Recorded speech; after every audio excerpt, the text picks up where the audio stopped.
B Nagendra ಸಣ್ಣ ಮೀನು, ಬಹಳ ದೊಡ್ಡ ತಿಮಿಂಗಿಲಗಳು ವಾಲ್ಮೀಕಿ ಹಗರಣದ ಹಿಂದಿವೆ. ಕಾಂಗ್ರೆಸ್ಗೆ ಎಚ್ಚರಿಕೆ ಕೊಟ್ಟ ವಿಜಯೇಂದ್ರ. ವಾಲ್ಮೀಕಿ ಅಭಿವೃದ್ಧಿ ನಿಗಮದ ಹಣ ಲೂಟಿ ಮಾಡಿದ ಹಗರಣದ ಪ್ರಮುಖ ಆರೋಪಿ ಸಚಿವ ನಾಗೇಂದ್ರ ಅವರು ತನಿಖೆಯ ಬಳಿಕ ನಿರಪರಾಧಿ ಅಂತ ಸಾಬೀತಾದರೆ ಅವರನ್ನು ಮುಖ್ಯಮಂತ್ರಿಯಾಗಿ ಮಾಡಿಕೊಳ್ಳಲಿ ಅಂತ ಬಿಜೆಪಿ ರಾಜ್ಯಾಧ್ಯಕ್ಷ ವಿಜಯೇಂದ್ರ ಸವಾಲು ಹಾಕಿದ್ದಾರೆ.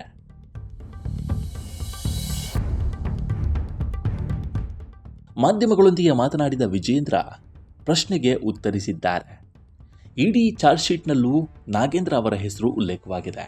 ಶಿವಮೊಗ್ಗದಲ್ಲಿ ಪ್ರಾಮಾಣಿಕ ಅಧಿಕಾರಿ ಬೋವಿ ಸಮಾಜದ ಚಂದ್ರಶೇಖರ್ ಅವರು ಆತ್ಮಹತ್ಯೆ ಮಾಡಿಕೊಂಡಿದ್ದಾರೆ.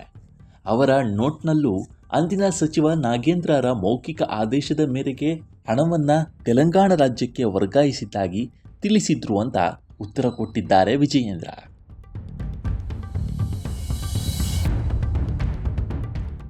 ಇನ್ನು ಬಿಜೆಪಿ ಎತ್ತಿದ ಪ್ರಶ್ನೆ ಗಂಭೀರವಾಗಿದೆ. ದಲಿತರ ಅಭಿವೃದ್ಧಿಗೆ ಮೀಸಲಿಟ್ಟ ಹಣವನ್ನು ಕಾಂಗ್ರೆಸ್ನವರು ಕೊಳ್ಳೆ ಹೊಡೆದಿದ್ದಾರೆ. ಯಾವುದೇ ಕಾರಣಕ್ಕೂ ಇಂಥ ಭ್ರಷ್ಟರನ್ನು ಮುಂದುವರಿಸಬಾರದು ಅಂತ ಆಗ್ರಹಿಸಿದ್ದಾರೆ. ಸಚಿವ ಸ್ಥಾನದಿಂದ ತಕ್ಷಣ ನಾಗೇಂದ್ರ ಅವರನ್ನ ಕೈಬಿಡಿ ಅಂತ ವಿಜಯೇಂದ್ರ ಒತ್ತಾಯಿಸಿದ್ದಾರೆ. ಅಧಿವೇಶನ ಆರಂಭಕ್ಕೂ ಮೊದಲೇ ಇದನ್ನು ಹೇಳಿದ್ದೇವೆ.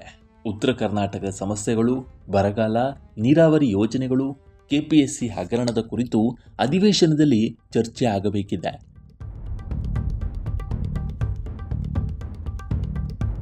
ನಾಗೇಂದ್ರ ಅವರ ರಾಜೀನಾಮೆ ಪಡೆಯಿರಿ ಅಂತ ಒತ್ತಾಯಿಸಿದರೆ ಅವರು ಬಂಡತನದಿಂದ ಮೆರೀತಿದ್ದಾರೆ. ಅಧಿಕಾರದ ಮದದಿಂದ ಕಾಂಗ್ರೆಸ್ ಸರ್ಕಾರ ನಡೆದುಕೊಳ್ತಾ ಇದೆ. ಈ ಮದವನ್ನು ಇಳಿಸುವ ಶಕ್ತಿ ಬಿಜೆಪಿಗೆ ಇದೆ ಅಂತ ಎಚ್ಚರಿಕೆಯನ್ನು ಕೊಟ್ಟಿದ್ದಾರೆ.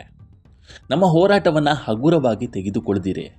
ಸದನದಲ್ಲಿ ಹೋರಾಟ ಮಾಡ್ತಿದ್ರೆ ನಮಗೆ ಗೂಂಡಾಗಳೆಂದು ಹೇಳಿದ್ದಾರೆ.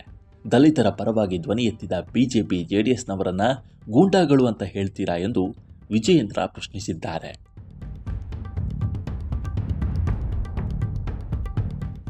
$187 ಕೋಟಿ ಹಣ ಲೂಟಿಯಾಗಿದೆ. ದಲಿತರಿಗೆ ನ್ಯಾಯ ಕೊಡಿಸುವ ನಿಟ್ಟಿನಲ್ಲಿ ಆ ಹಣ ವಾಪಸ್ ಬರಬೇಕು. ಆ ಸಮುದಾಯದ ಅಭಿವೃದ್ಧಿಗೆ ಹಣ ಬಳಕೆ ಆಗಬೇಕು ಅಂತ ತಿಳಿಸಿದ್ರು. ಎಲ್ಲಿವರೆಗೂ ಬೇಕೋ ಅಲ್ಲಿಯವರೆಗೂ ಹೋರಾಟಕ್ಕೆ ಸಿದ್ಧ ಅಂತ ಬಿಜೆಪಿಯ ನಿಲುವನ್ನು ವಿಜಯೇಂದ್ರ ಪ್ರಕಟಿಸಿದ್ದಾರೆ. ಇನ್ನು ಸಚಿವ ನಾಗೇಂದ್ರ ಬಹಳ ಸಣ್ಣ ಮೀನು ಮಾತ್ರ. ಬಹಳ ದೊಡ್ಡ ಮೀನುಗಳು, ತಿಮಿಂಗಿಲಗಳು ಇದರ ಹಿಂದಿವೆ. ಇವೆಲ್ಲರನ್ನ ಹೇಗೆ ಬೀದಿಗೆ ತರಬೇಕು, ಹೇಗೆ ಹೋರಾಟ ಮಾಡಬೇಕೆಂಬ ನಿಟ್ಟಿನಲ್ಲಿ ಬಿಜೆಪಿ ಸಿದ್ಧವಾಗ್ತಾ ಇದೆ.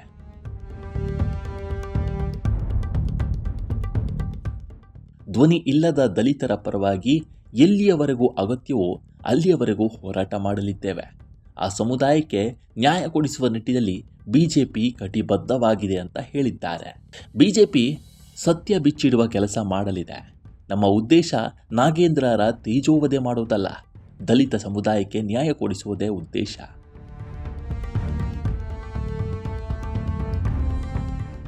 ನಾಗೇಂದ್ರ ರಾಜೀನಾಮೆ ಕೊಡುವವರೆಗೆ ಹೋರಾಟ ಮುಂದುವರಿಯುತ್ತೆ ಅಂತ ಸ್ಪಷ್ಟಪಡಿಸಿದ್ದಾರೆ. ಇನ್ನು ನಮ್ಮೆಲ್ಲ ಶಾಸಕರ ವಿಶೇಷ ಸಭೆ ನಡೆಸಿ ಅಕ್ಟೋಬರ್ ನವೆಂಬರ್ನಲ್ಲಿ ನಡೆಯುವ ಆಗ್ನೇಯ ಪದವೀಧರ ಕ್ಷೇತ್ರ, ಪಶ್ಚಿಮ ಪದವೀಧರರ ಕ್ಷೇತ್ರ ಮತ್ತು ಈಶಾನ್ಯ ಶಿಕ್ಷಕರ ಕ್ಷೇತ್ರಗಳ ಚುನಾವಣೆಯಲ್ಲಿ ಗೆಲುವಿನ ಕುರಿತು ಚರ್ಚಿಸಿದ್ದೇವೆ ಅಂತ ಸುದ್ದಿಗೋಷ್ಠಿಯಲ್ಲಿ ಮಾಹಿತಿ ನೀಡಿದ್ದಾರೆ.